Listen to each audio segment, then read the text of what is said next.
Aujourd'hui, nous recevons Dominique Dubarry, qui a eu une longue carrière dans le milieu industriel principalement et une longue carrière méritante dans le domaine militaire. Il a été responsable d'exportation d'armement à la SOFMA pour les États-Unis, le Canada et la Scandinavie. Il est auteur de plusieurs ouvrages concernant les États baltes. Effectivement, il a été un des premiers Français à découvrir les 3 pays baltes dès janvier 1992, après leur indépendance recouvrée, et pendant 10 années, il va collaborer avec les nouveaux gouvernements élus. En quelques mots, Dominique Dubarry, géographiquement et économiquement, aujourd'hui, que représentent les 3 pays baltes, l'Estonie, la Lettonie, la Lituanie et parallèlement la Biélorussie? Les 3 pays baltes sont situés sur le sud-est de la mer Baltique et mer de culture, mer d'immigration, qui est invasion des Vikings, simplement sur le plan historique. Les pays baltes sont abreuvés par de grands fleuves, en Lettonie et en Estonie, le Niémen et la Daugava. Et l'Estonie, elle, bénéficie de 1500 îles sur la côte baltique. Qu'est-ce qu'ils ont comme point commun? Ils ont une appétence, en tout cas pour les femmes baltes. La plupart des femmes baltes ont toujours autour de leur manteau et leur veste un morceau d'ambre. Et en ce qui concerne le commerce, depuis des siècles, la marine à voile et plus tard a utilisé les pins du Nord, les pins rouges qui se trouvent être l'essence essentielle végétale de ces pays. La population se monte à 6 500 000 pour les 3 pays. Diversité culturelle, catholique à 80% pour la Lituanie, partagé en protestantisme et pour la religion orthodoxe en ce qui concerne la Lettonie, la Lettonie et l'Estonie. Le grand problème de ces populations baltes est qu'ils se trouvent dans un contexte géographique tout à fait défavorable, dans le fait que de part et d'autre, à l'est et à l'ouest, se trouvent 2 prédateurs qui sont le monde germanique et le monde slave. Et le champ d'exploitation, le champ de rencontre où se trouvent ces 2 pays est effectivement toujours sur le territoire balte. Alors, évidemment, ils sont toujours témoins des conflits, une fois par siècle, on peut dire, ou 2 fois au XXe siècle, malheureusement, les populations ont beaucoup souffert. Alors, quel a été l'apport culturel? L'apport culturel a été très important parce qu'il y a eu les chevaliers teutoniques d'un côté et la Hanse. Alors, ces 2 organisations se jumellent pratiquement à la fin du XIIe siècle. En ce qui concerne les chevaliers teutoniques, ils vont occuper la Lettonie et l'Estonie principalement.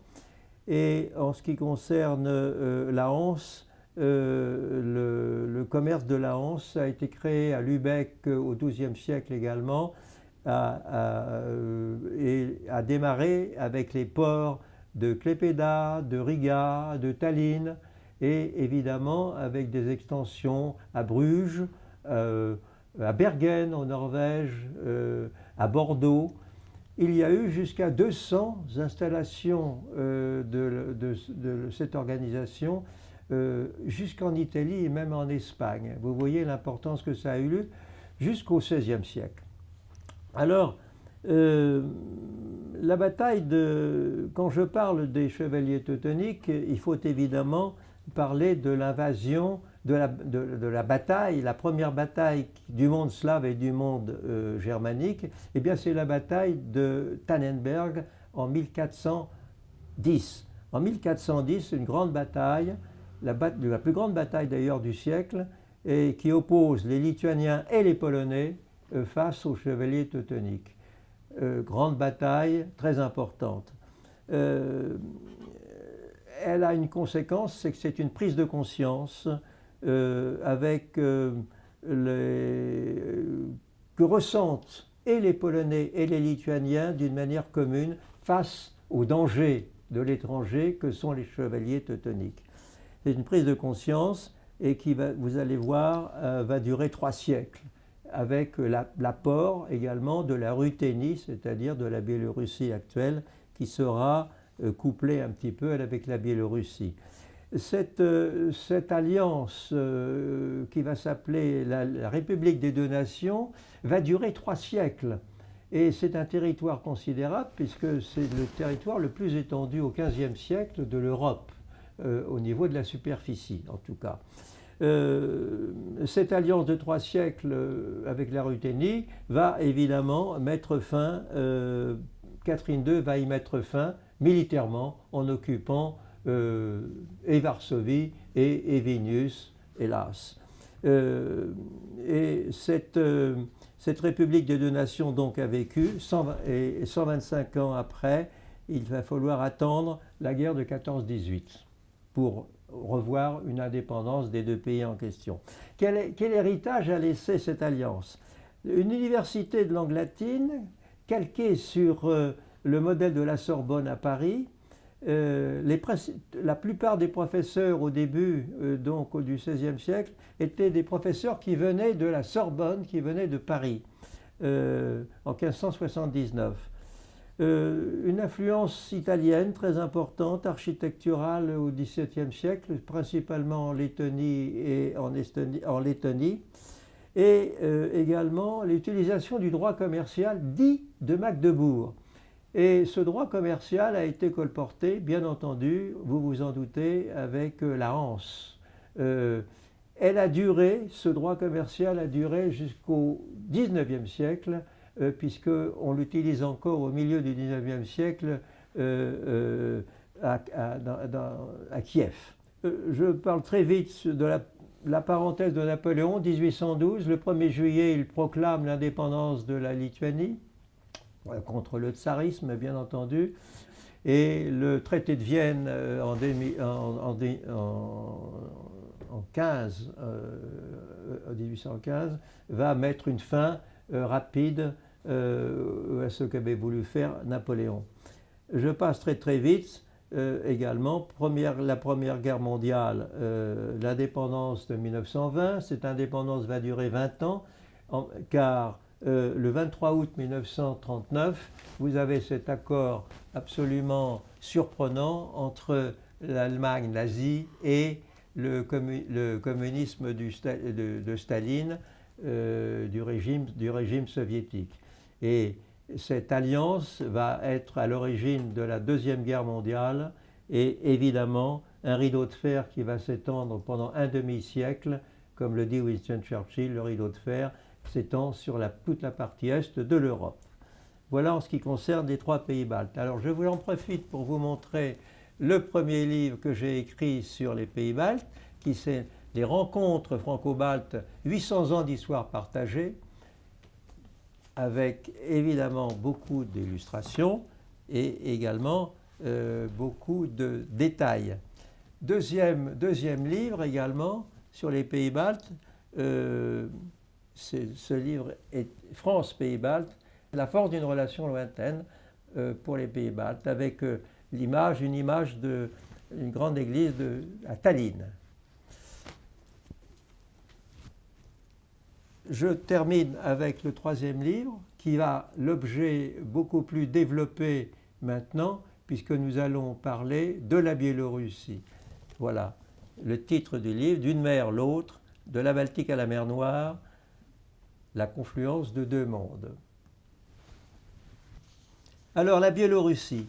La Biélorussie n'a jamais eu une indépendance réelle, mais une certaine endogamie existe dans les relations entre la Pologne et la Lituanie. C'est l'État le plus étendu au XVe siècle et avec la Ruthénie, car son titre réel c'est la Ruthénie à l'époque, développe un tissu historique, culturel et économique entre les trois pays. Chose amusante, le drapeau blanc à bande rouge, qui est le drapeau de l'indépendance, est la reproduction en fait du chevalier teutonique, qui est le totem, je dirais, de la Lituanie, et qu'on appelle le paonia. Le paonia, et que tous les émeutes qui sont passées récemment utilisent. Alors, ce pays est totalement enclavé avec 5 pays et n'a pas accès à la mer, bien entendu.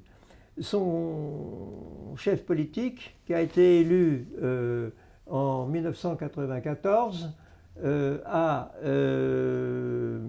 aujourd'hui une expérience présidentielle de 27 ans, ce qui est même plus important que M. Poutine aujourd'hui, pour le moment. C'est le dernier chef communiste de l'Europe aujourd'hui, et ce qui le flatte. Il est très heureux d'ailleurs d'être ce personnage un peu qui est toujours en place, toujours réélu. Ses foucades, ses intransigences ne sont pas toujours appréciées à Bruxelles, mais il est mis à l'index dès 2006 à la suite de tout ça. Selon les Reporters sans frontières, organisation connue, la Biélorussie est à 188e place sur 195 en termes de liberté vis-à-vis de la presse. Après les élections falsifiées d'août de l'an dernier, la répression est quotidienne, 500 prisonniers politiques avec des journalistes, 35 000 opposants arrêtés. La situation est difficile pour la population, effectivement, dans ce pays. 75% du PIB dépend de l'État, alors que le PNB par habitant était à peu près équivalent en 1991 au moment de leur indépendance réciproque et la chute de l'Union soviétique. Eh bien, les trois pays baltes et la Biélorussie étaient sensiblement au même niveau. Ils appartenaient à la Russie soviétique. 30 ans après, la Lituanie et la Lettonie ont multiplié leur croissance par 3, alors que la Biélorussie a stagné, elle est restée au bord de la route. La situation économique est catastrophique.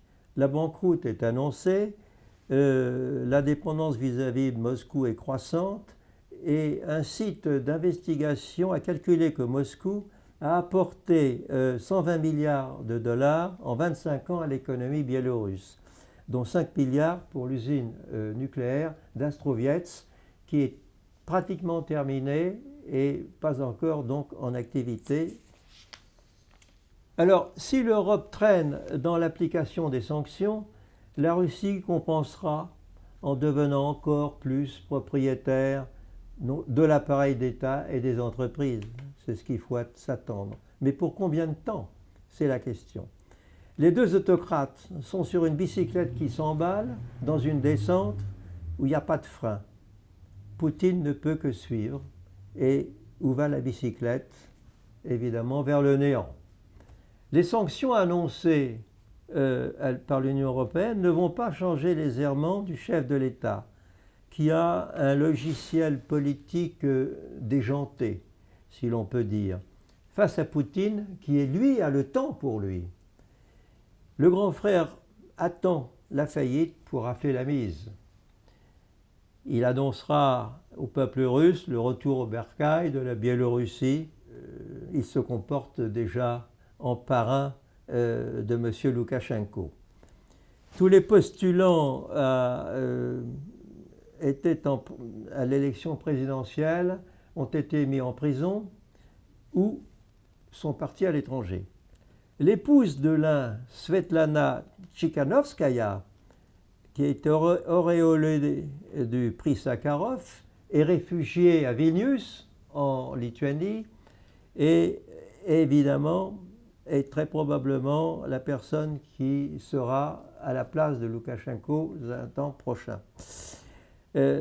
Alors, pour en terminer, certains avancent une question intéressante. y a-t-il une liaison, la Biélorussie serait-elle une liaison dangereuse avec l'Union européenne? Bruxelles, à ce sujet, a promis 3 milliards d'euros si la démocratie, et je dis bien si la démocratie s'installe définitivement. Sans le cas, les euros resteront à Bruxelles.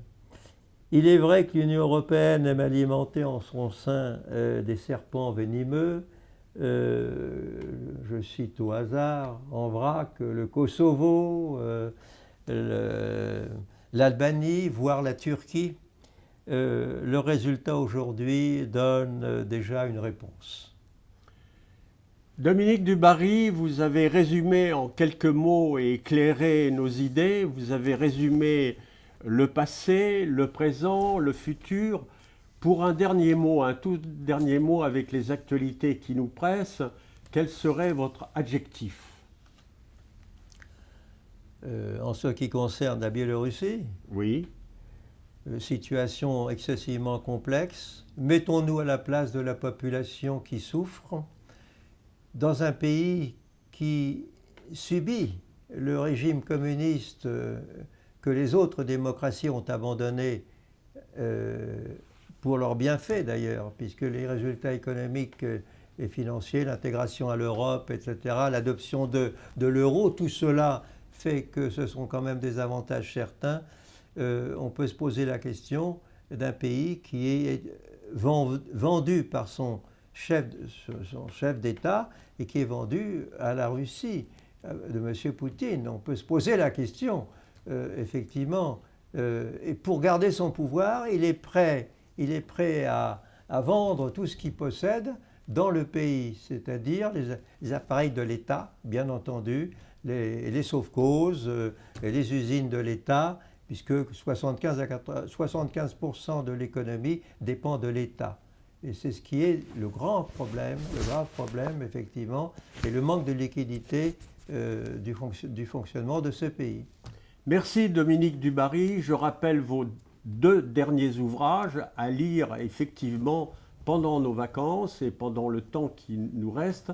Les rencontres franco-baltes, 800 ans d'histoire partagée, et d'une mer l'autre, de la Baltique à la mer Noire, la conférence de 2 mondes. Merci.